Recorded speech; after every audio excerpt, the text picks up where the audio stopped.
What's happening, everybody? Welcome back to the Chaplaincy on the Go podcast.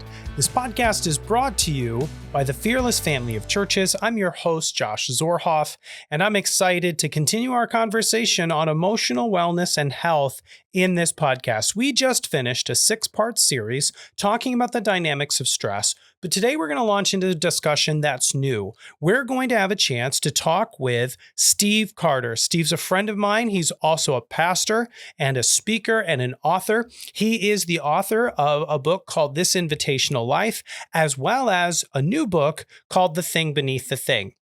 Steve does a lot of work in The Thing Beneath the Thing, unpacking things like triggers that we have, the places that we go to hide, insecurities that we carry, narratives that we tell ourselves, and our deep need for grace. Now, I can tell you, I have been personally impacted by The Thing Beneath the Thing.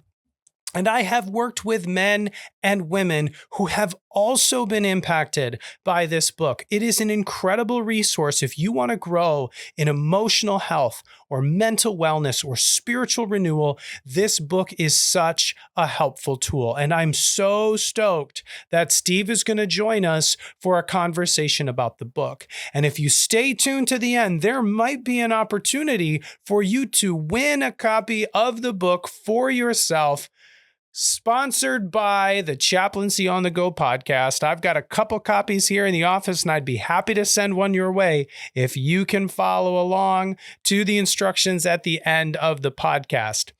With all that being said, we're going to dive right into talking with Steve about the thing beneath the thing.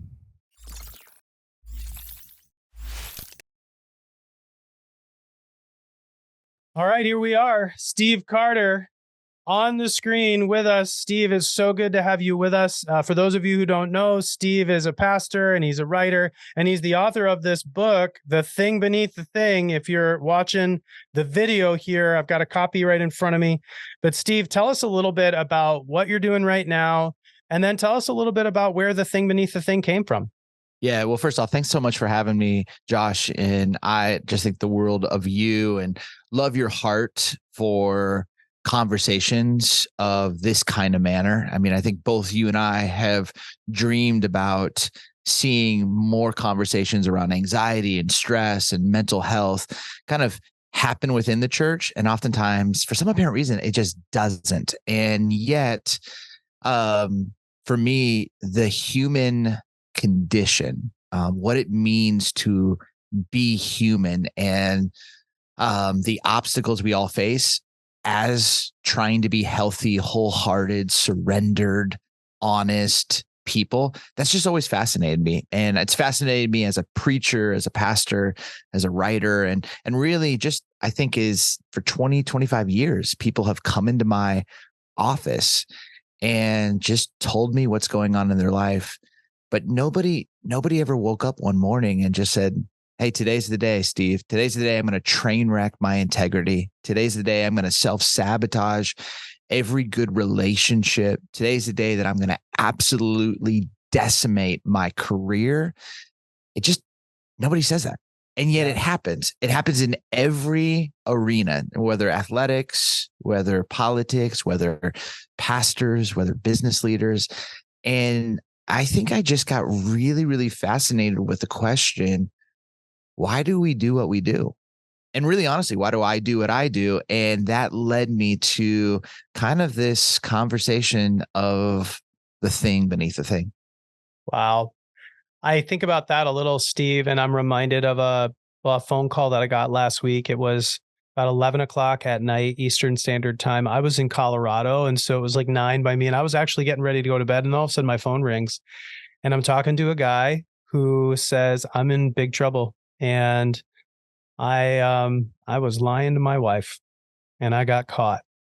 And, my first question was, well, why were you lying? Mm-hmm.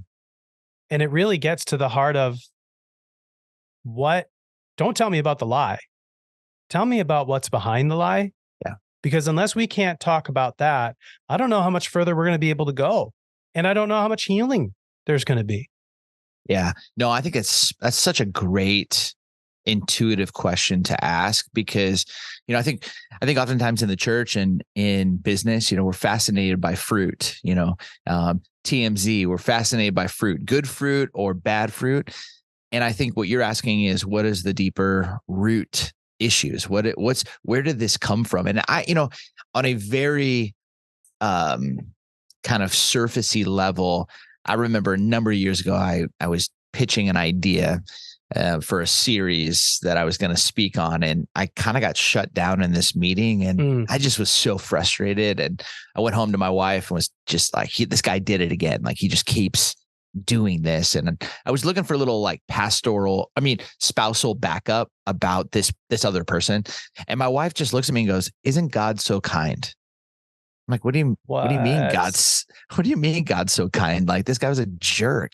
And I'm like, tell me. And she's like, well, this guy just reminds you of someone who has deeply wounded you, and you just haven't had the courage to face that. Oh, and my word. and this is the real question: is today the day that you finally have the courage to face that wound?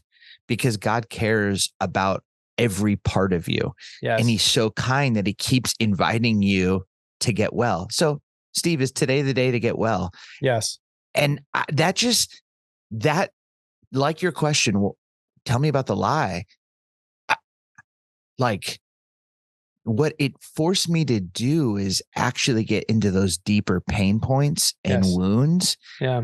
And I realized, like, oh man, when we react, we're just reenacting the past. When we get hysterical, it's most often historical. And until we bring healing to that, we're going to continue to repeat the same reactions and hysterical behavior that doesn't just affect us, but it affects the people closest to us and around us.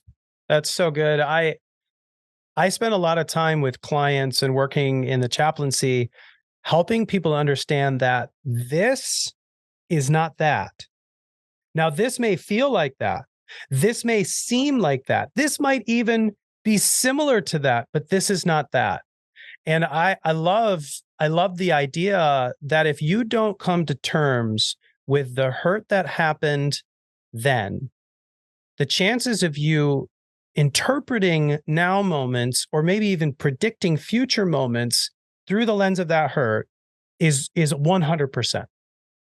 Like, you are not even rolling the dice. You are guaranteeing that you're going to repeat that in some way. And I think, something that was interesting about that is in the beginning stage of the book, you talk about your moment of madness.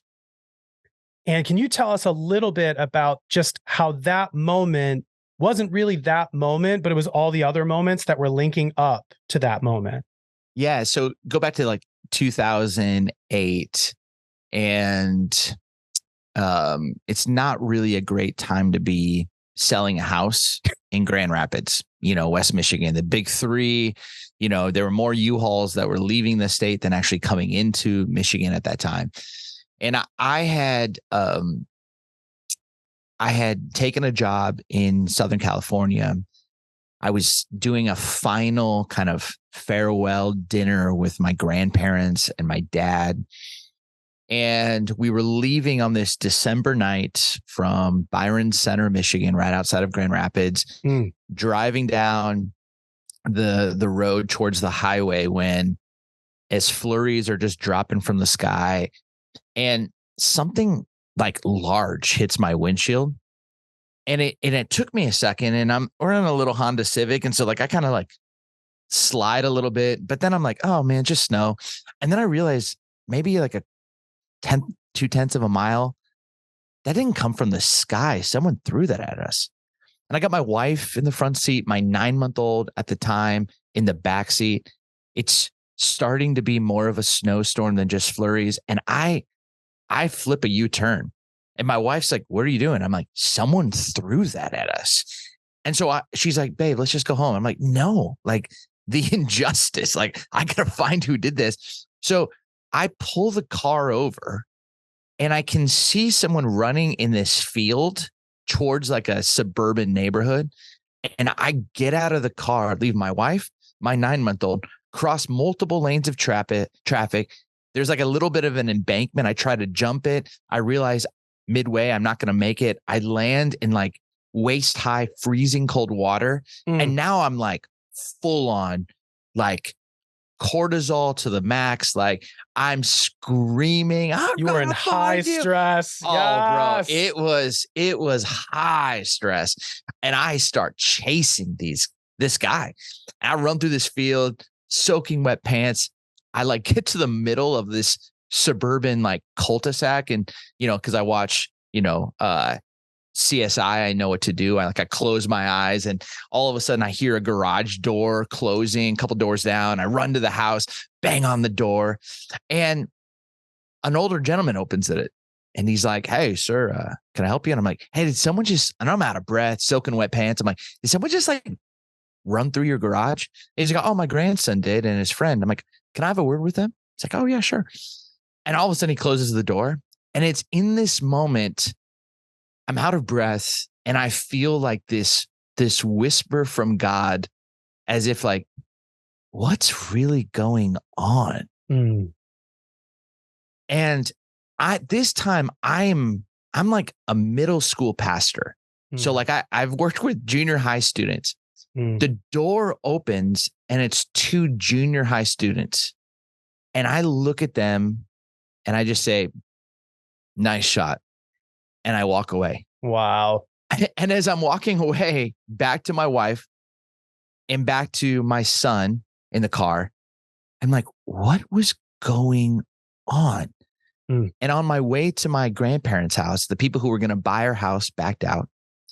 My dad had leukemia, and I felt terrible for leaving and taking this job, but it was the right move, and he blessed it, but I still felt bad.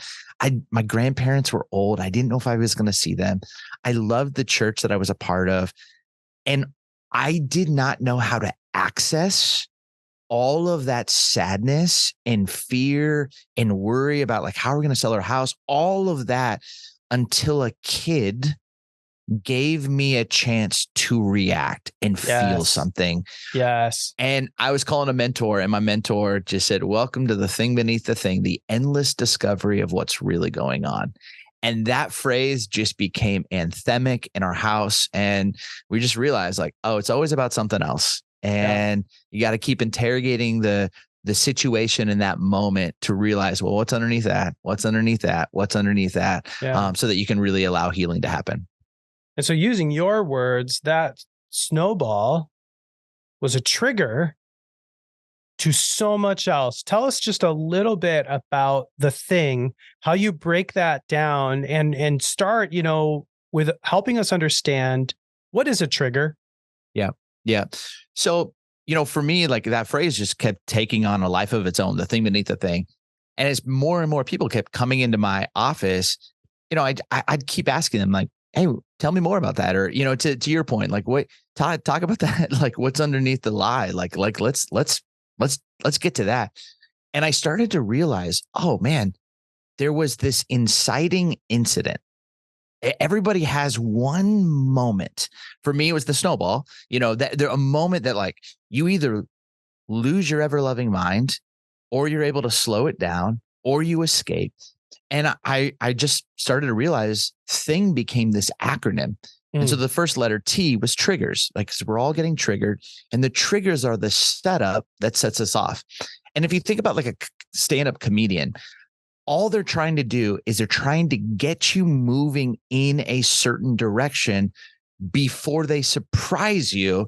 And it's that surprise and that lift that creates the laughter. But think about this with your life. You're going from point A to point B. You want efficiency, you want safety, you want control, and then enter in other person or drama or situation. And in that moment, that is the setup that sets you off. Yep. And what I came to realize is that the majority of people really tend to go to one of four places on the regular. And many of us go to multiple ones. But what I began to see, and the kind of framing idea or kind of mental prop of the book is, we both get this being in the Midwest, is this concept of potholes. And, potholes, basically there's hundreds of thousands of them in the city of Chicago. They have a whole department that just goes, inspects. And if you're listening on the West Coast, like, you don't have these, but basically potholes are created by freezing water, and the asphalt's not like our sweatpants. It can't expand, and a creator is created. And so in this moment, they just walk up to it, they check it out, they add some asphalt, they circle a little pothole tracker on the City of Chicago website, and they move on to the next one. But sometimes these potholes, there's something else underneath it. And if they don't deal with the leaky sewage pipe, some level of erosion, a pothole can become a sinkhole. And this actually happened in the city of Chicago, and multi-million dollars worth of damage to this entire city block. And I began to realize the truth is, from our pain, from our abandonment, from our own sin and choices, from the stuff that's been done unto us, we all have potholes. And what ends up happening is someone drives over one of those potholes, and it triggers us. And we have all of this like energy going through our body, this feeling. And for many of us, we're like, I just want to escape that feeling. Like in IFS language, they call it the firefighter. Yep. It's in that sense of, if you've got a fire in your house, the firefighter's not going, hey, do you really want that comic book? Do you want that piano? Do you want me to get that KitchenAid? Like, they're basically blitzing that whole thing with water. They don't care about what's in that house if it's not living. And I think we have these feelings, and all of a sudden we just want to put that out, which leads us often to the second letter, which is H, the hideouts. Yep. And that's the metaphorical places we go to escape the sadness or the pain. And the truth is, we're all addicts. We just have people who have more socially acceptable addictions, like binge watching The Bear, which is a great TV show, or eating, or even credit card debt. We have like all of this stuff that we're like, oh, but we're using it. We're using it to try and make us get more level and more regulated in ourself. Yep. And I love what John Ortberg says, but Ortberg says, you could have a glass of wine, but the wine's not ever going to make you become a person of peace. It will give you a fleeting sense of peace. Yep. It just will never make you a person of peace. And I think those hideouts are the places that we go that are just trying to getting a fleeting hit of peace, but it's not ever actually dealing with the underlying issues. And again, if we don't deal with those properly, a pothole can become a sinkhole. So I think a little bit about the fact that since the pandemic, alcohol sales in Michigan, don't know about the rest of the country, but in Michigan, Beer City, USA and Grand Rapids have increased by 300%. And that number has not changed. That statistic has not changed. Even though we are now post-pandemic or endemic or whatever that means, people have developed new hideouts that have been very effective at numbing out and escaping. And then they have 3 years worth of baggage that they have not dealt with that is now coming to a head, to the point where in the US, I know this is true, that alcohol addiction rates are higher than they've ever been.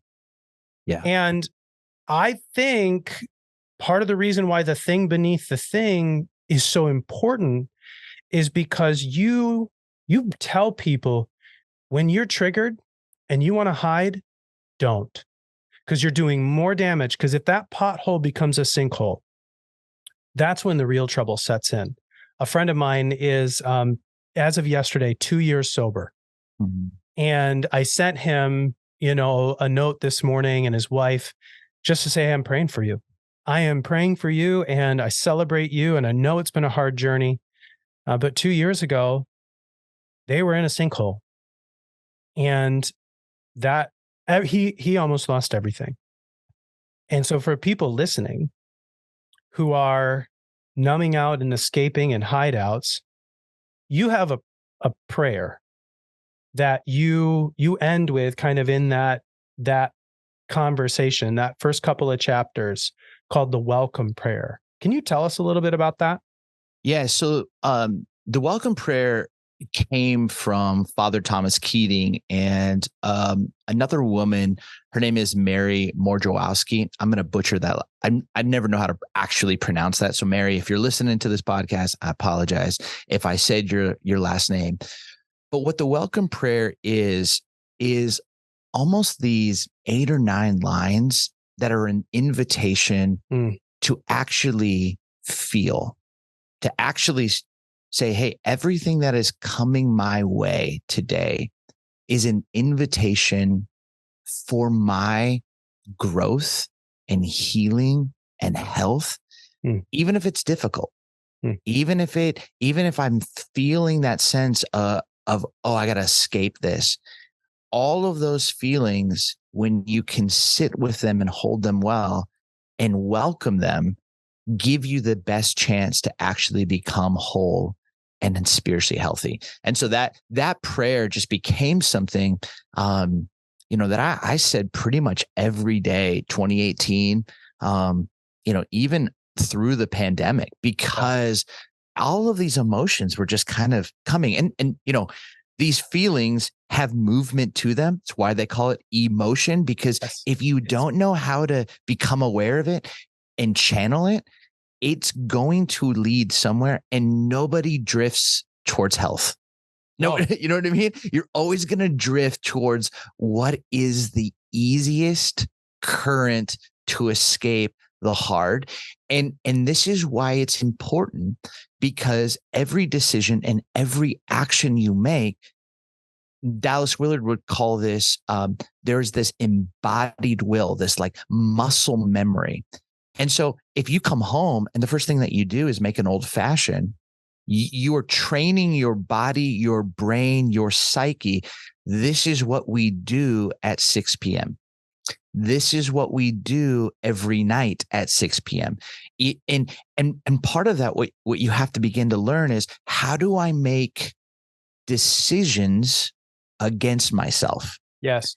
And learning to actually do that, and this is why, there's something with the whole CrossFit. There's something with, becoming a person that welcomes discomfort, because you're having like people who are like, I'm taking a cold ice plunge or I'm taking a cold shower. They're learning to go, how do I actually become more familiar with discomfort actually for my own health? Yeah. And that's just you have to almost train your brain and reframe that discomfort is actually preparation for who you will become. So sometimes, and I might have a glass of wine, and then sometimes I'm like, no, today I'm not. Yep. Just so I know I don't need it. Yep. And to make a decision against myself, so that does not become the typical muscle memory to escape the hideout. So I hear you say that. I think about that through conversations I've had. Earlier on in our podcast, we talked a little bit about trauma and toxic stress and how COVID-19 was a global trauma. It put everybody in a place of disruption, where Bessel van der Kolk, who is a researcher in trauma, talks about the loss of agency. And that when we lose agency for prolonged periods of time, that registers on the mind, body, and soul to the same level as trauma. And so if you don't have a choice for a long time, and you don't feel like you get to make a decision, someone tells you where to go, what to wear, how far apart you can be from somebody. I mean, you go down the list of what the pandemic did. There were a lot of people who fell into the category of intense disruption, even if they don't want to say trauma. And the easiest thing to do is escape. That's the easiest, because I just don't have to deal with it. But that bill comes due always.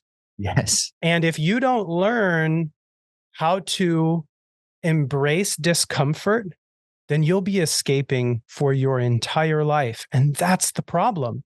Even when you talk about CrossFit or you talk about ice baths or anything like that, which are good to help train us for discomfort, there's another level of discomfort that we have to deal with. And that's our emotions, that's our expectations. I actually took a group of men through The Thing Beneath the Thing in a book study. And I encouraged them to memorize the welcome prayer. And I too, I say it every day. I say it every morning because I know inevitably there's going to be something that I encounter that is going to piss me off, or it's going to hurt me, or it's going to disrupt me. And if I can't learn to say, welcome, welcome, welcome, I welcome everything that comes to me today because I know that it's for my healing. I welcome all thoughts. I welcome all feelings, all situations, conditions, and persons. I let go of my need for power and control. I let go of my need for survival and security. I let go of my need for affection, esteem, approval, and pleasure. I let go of my need to control any person, situation, or myself, or condition, right? I open to the love and presence of God and God's healing action within. If I can't do that, then I'm probably going to find a way to numb out. Yes. Yes. And I know that it's working because when I call some of my friends and I say, how you doing? They'll answer the phone and say, welcome, welcome, welcome Monday, and that I feel like for me, and I know for my friends, that was such a powerful change. Yeah. Because then if we can welcome it and we can sit in it, and God in our discomfort can enter into it and heal it, we don't have to hide. Yes. Yes. Man, that's so good, because oftentimes when we have those moments of sadness or those moments of grief or those feelings, we have been trained by what we see on TV, what we've seen often in our family systems, is those triggers are permission to escape, to drink too much, to hook up, to buy, to do whatever it will take to just simmer that feeling of sadness down. But what the welcome prayer, and you so beautifully articulated, is it's not permission to escape, but it's actually this co-mission with the presence of God to go, Lord, what are you wanting to do for my own healing?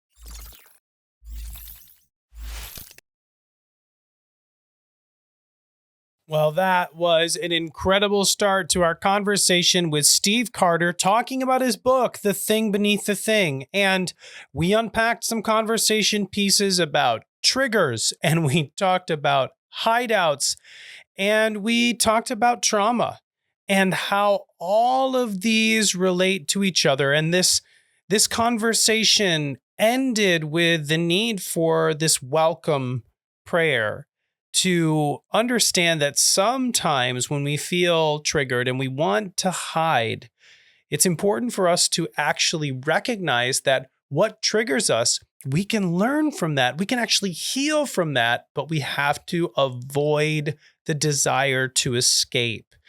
And so we're going to continue on with this conversation in the next couple of episodes, unpacking more of The Thing Beneath the Thing with Steve.